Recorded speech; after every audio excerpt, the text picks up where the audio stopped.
Hey you guys, welcome back to the channel where we review anything and everything. And today we're getting into another Jurassic Park review video.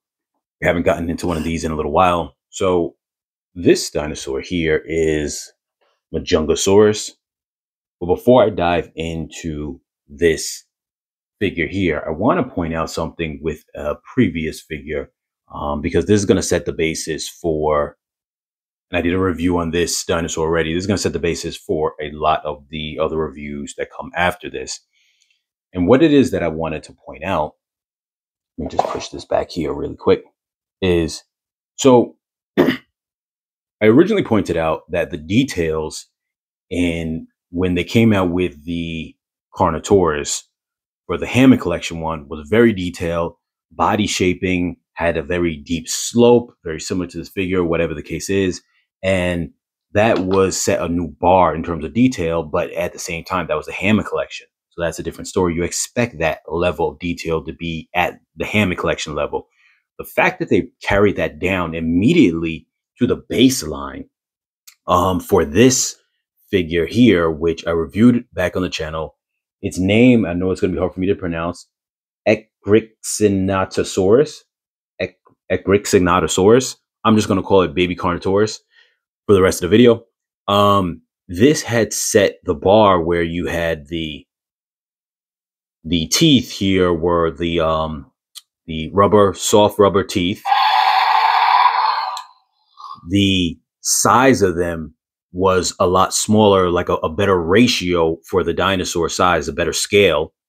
The whole everything, the head, the body, you had also that kind of deep kind of detail and shaping of the body, very similar to the Hammond Collection Carnotaurus, but now in the regular mainline. And so I want to point that out, that once this came about, it set a new bar for the main line. So jumping into this review here with the Majungasaurus, you could see that same type of detail coming into in that same kind of very dynamic body pose, even more so on this one, which this one's very similar to the Hammond Collection Carnotaurus, where it has that deep slope, that heavy bulk of the body coming downwards. We're going to jump into that in a moment, but first, let's just take a look at the box real quick and get that out of the way. So you can see the box right on here. There's the Wild Roar. Now, under the Epic Evolution line, a lot of these Wild Roar ones will have that circle, similar to you just saw me rotate on the Baby Carnotaurus, that gray one that I just mentioned right now. I'm not going to say the name again, but you saw me do that. A lot of them come with that, and I think that's a pretty good feature because it's very simple. It's not super intrusive. It doesn't make it hard to play with the figure while still having an action feature with it. Now, here you can see the back and some of the other dinosaurs that come from this line. And obviously you see the action feature here, allows the head to go up and down and have a roaring feature. So we're just going to throw that into the background and get into the dinosaur himself. Now, and like I said, that what I just mentioned here about the detail of the new dinosaurs is going to be the case for all the preceding videos that come after this. So I'm not going to re-mention that in all the previous video and all the upcoming videos that are going to come after this, but just know that that bar is now met, that almost all of the newer dinosaurs have the soft rubber teeth, better scaling, better size, better details, to the point where they look as good as what the Hammond Collection looked when it first started, other than the lack of maybe paint features. But other than that, the on the nails, but other than that, the detail on the figures are really good. The proportion of the tails look very good too, proportionate to the body size, and no longer having a lot of these short tails anymore they used to have. So here you can see, as I just mentioned before, I like that whole shape right there. A lot of dinosaur depictions, when they try to make them look realistic, have that kind of shape where you have this almost V point at the neck. You have this downward slope of the body.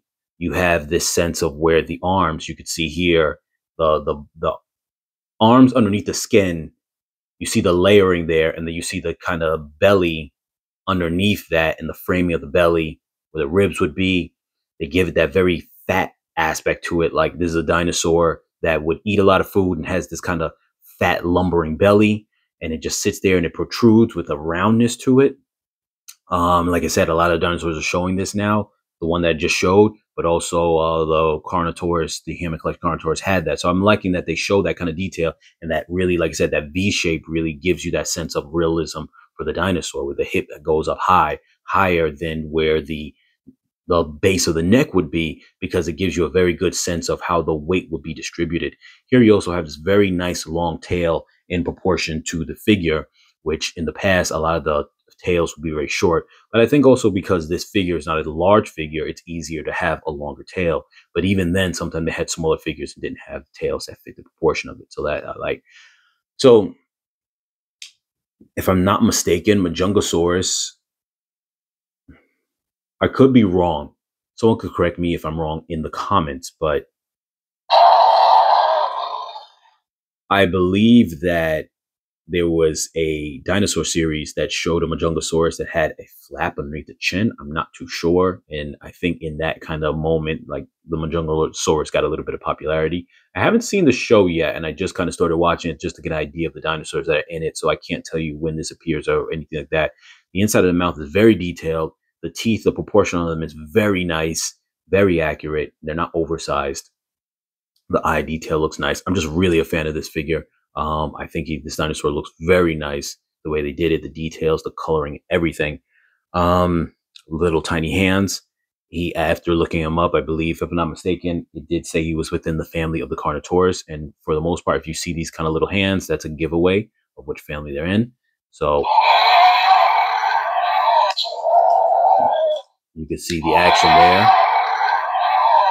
Now, one thing I will say that's interesting is the previous figure you just saw me have on screen, the gray one, was the first figure where, if I'm not mistaken, I'm not sure if it was that figure or a different figure, but there was a point in time where, matter of fact, I'm just going to test it out to see before I say my point.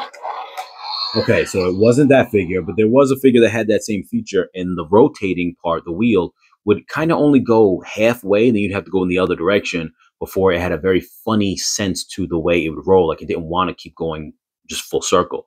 This doesn't have that problem anymore, neither did the previous one.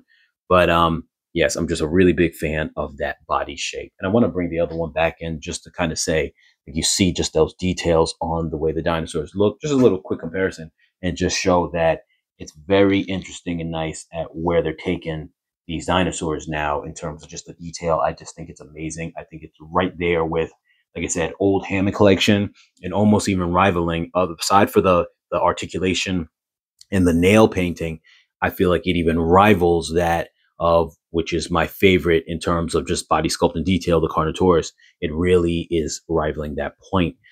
So let me just get into some of the numbers here. So as you guys know on my channel, I like to always get into the numbers and lengths and whatnot. So first, I'm going to tell you that Majungasaurus, looked up the information. It says it should be about 18 to 23 feet long. Didn't really give a height radius when I did my little research, but it says it weighs about 2,430 pounds, which is like a ton and a quarter.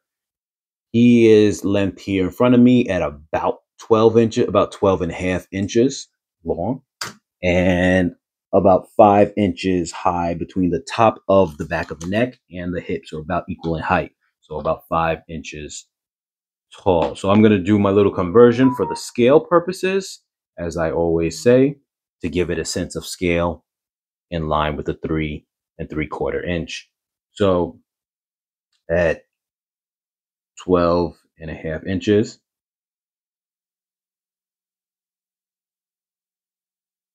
he'd be considered 20 feet long, which falls right into scale with the length that he would be. And even though I don't have a height on how much this dinosaur is in real life,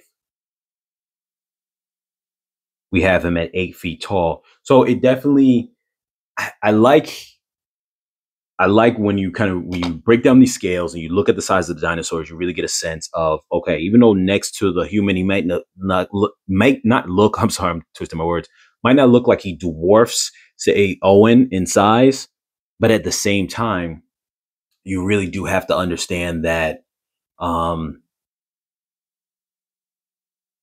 you do have to understand that in our minds, we always think of big dinosaurs like, Tyrannosaurus Rex and, Giganotosaurus and whatnot. But there are a lot of other dinosaurs that are actually very large, but they're still medium sized. But compared to a man, you saw a dinosaur standing at 8 feet tall and versus a 6 foot man, and he's 20 feet long, weighing over, over a ton, maybe a ton and a half, or whatever the case is. It's going to look big in real life, but from our viewpoint, because it's smaller than us in scale, we don't view it like that. But trust me, that's considered very huge compared to a regular man. Um, so once again, this is one of my favorites. I definitely like it a lot. And link's going to be in the description below for you guys to purchase on Amazon. This runs currently at the time of this video for about $19. That is about it. Like, comment, share, subscribe, and I'll catch you guys in the next video.